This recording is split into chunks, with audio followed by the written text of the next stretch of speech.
السلام علیکم ورحمۃ اللہ وبرکاتہ۔ غیر اللہ کی طرف متوجہ ہونے کی نحوست۔ حضرت طارق بن شہاب روایت کرتے ہیں کہ صرف ایک مکھی کی بدولت ایک شخص تو جنت میں داخل ہو گیا اور دوسرا دوزخ میں۔ لوگوں نے تعجب سے پوچھا، یا رسول اللہ یہ کیسے؟ فرمایا، کسی قوم کا ایک بت تھا، ان کا دستور یہ تھا کہ کوئی شخص اس پر بھینٹ چڑھائے بغیر ادھر سے گزر نہیں سکتا تھا۔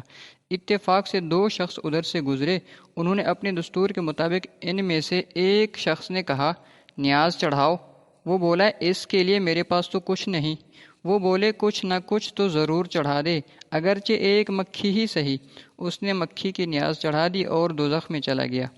انہوں نے اس کو چھوڑ دیا۔ اب دوسرے سے کہا کہ تو بھی کچھ چڑھا۔ وہ بولا، اللہ کی ذات کے سوا میں تو کسی اور کے نام کی نیاز نہیں دے سکتا۔ یہ سن کر انہوں نے اس کی گردن اڑا دی، اس لیے وہ جنت میں داخل ہو گیا۔ احمد ترجمان السنہ جلد 2 صفحہ 344۔ ایک اور واقعہ، حضرت حکیم الامت تھانوی رحمۃ اللہ علیہ نے ہندوستان کے کسی مقام کا ایک واقعہ بیان فرمایا کہ ایک بزرگ گنگا کے کنارے چلے جا رہے تھے۔ راستے میں انہوں نے ایک جوگی کو دیکھا کہ وہ بیٹھا ہوا ہے اور اپنے چیلوں کو توجہ دے رہا ہے۔ یہ بھی تماشے کے طور پر وہاں بیٹھ گئے۔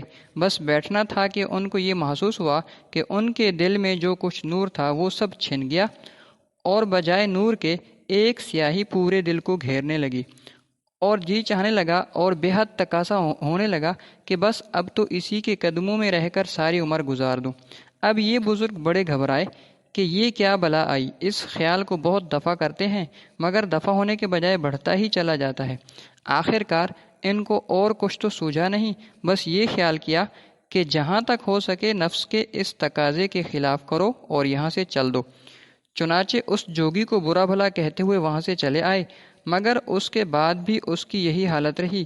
اب یہ نہایت پریشان کہ اب کیا کروں، مگر کوئی تدبیر سمجھ میں نہ آئی۔ اسی حالت میں ان کی آنکھ لگ گئی اور خواب میں حضور اکرم صلی اللہ علیہ وسلم کو دیکھا اور خدمت میں حاضر ہو کر عرض کیا، یا رسول اللہ، میری دستگیری فرمائیے، میں تو برباد ہو گیا۔ حضور صلی اللہ علیہ وسلم نے ارشاد فرمایا کہ تم نے ایسی حرکت ہی کیوں کی، یعنی اس کے پاس کیوں بیٹھے تھے؟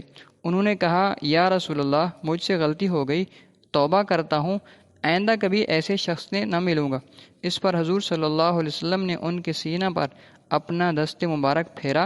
دست مبارک کا پھیرنا تھا کہ وہ سیاہی اور ظلمت اس کے دل سے بالکل ختم ہو گئی اور پھر وہی نور واپس لوٹ کر آ گیا اور بالکل اطمینان اور سکون پیدا ہو گیا۔